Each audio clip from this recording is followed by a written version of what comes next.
Welcome to KlineStudios Art Lesson 1.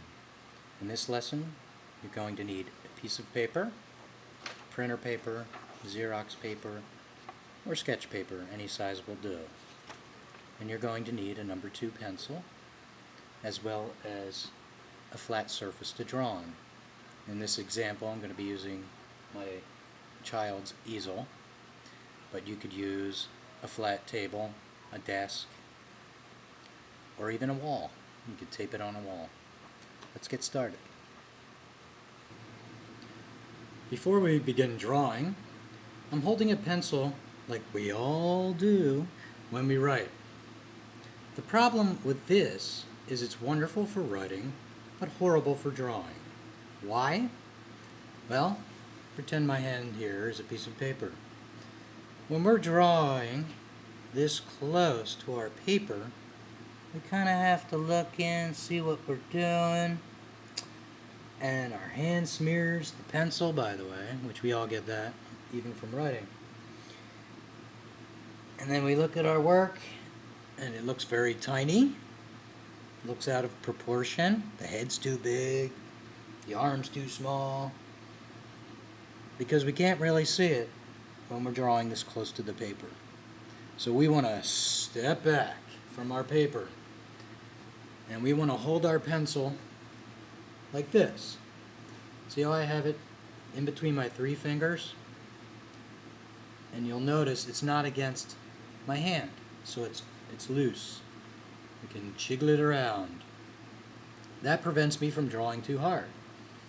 Because you'll notice drawing this way, if you draw a line, you've pretty much committed. It's hard, it's dark, and then you mess up and you want to go and erase and erase and erase and erase and erase and erase, and that little gray line is still there and there's an indentation. We don't want that. So again, we're going to hold our pencil like this. I'll show you from all views. Yes, it's like a showroom. And it's loose in my hand, loose. Okay? And here's my paper. And notice I'm away from the paper. And we're going to start by drawing light lines. The lines won't show until you make several light lines on top of each other. That's the key. We want to keep it light. That way if you make a mistake, you don't see it. For example, pardon my intrusion, but if you're not using an easel or a wall, and you're using a flat surface such as a table or a desk, you would do the same method standing up over your paper like so. Side to side, move your whole arm, create a straight line, and up and down. You want to use your shoulders in the same way. Up, down. Keep the lines light. Now back to the lesson. I'm drawing straight line up and down. Whoops, slipped. Oh, wait, oh. You see that mistake? No? You can't even see the line I started. We want that line to gradually show up by piling light lines on top of each other. So when we make mistakes, whoops, we don't really see it. The best artists never need erasers. This is why. Up, down, up, down. Now, I don't know how well the camera's picking this up, but eventually you should start to see a line appear. Do you see a line on the paper?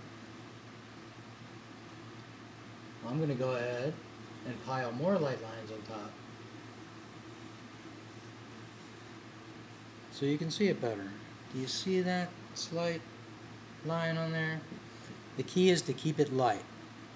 Once your line appears, I want you to draw another line next to it. Just to practice, up and down, up and down. Now some of you might end up with curves, and that's because you're using too much of your arm and wrist in this motion, like a windshield wiper. We don't want that. You want to use the whole arm, moving it up and down like this to draw a steady, straight line.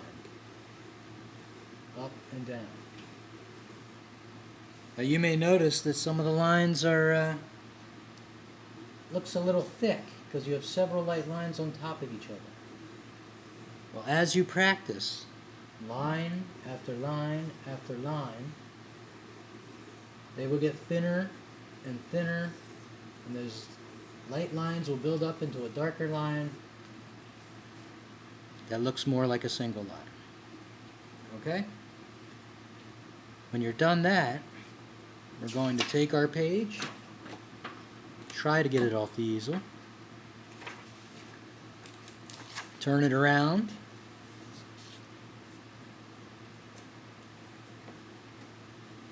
and draw lines from one side to the other.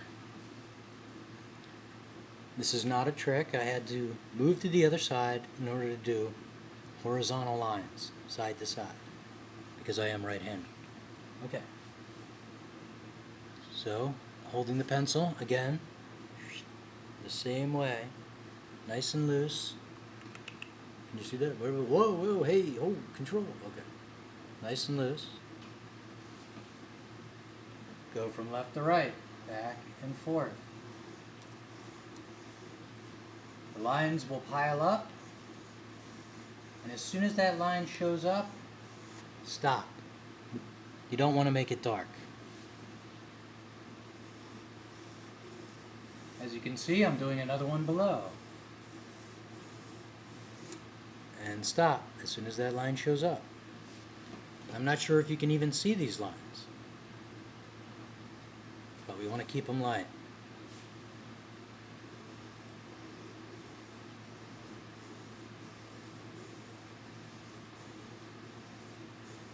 Now this one I'm going to pile many lines. I hope it shows up on the camera. Alright. Keep practicing drawing lines, getting control, keeping them light, and keeping them thin. As the lines pile on top, thinner, thinner, lighter, lighter. Okay? And never press. That's the end of lesson 1. See you at lesson 2.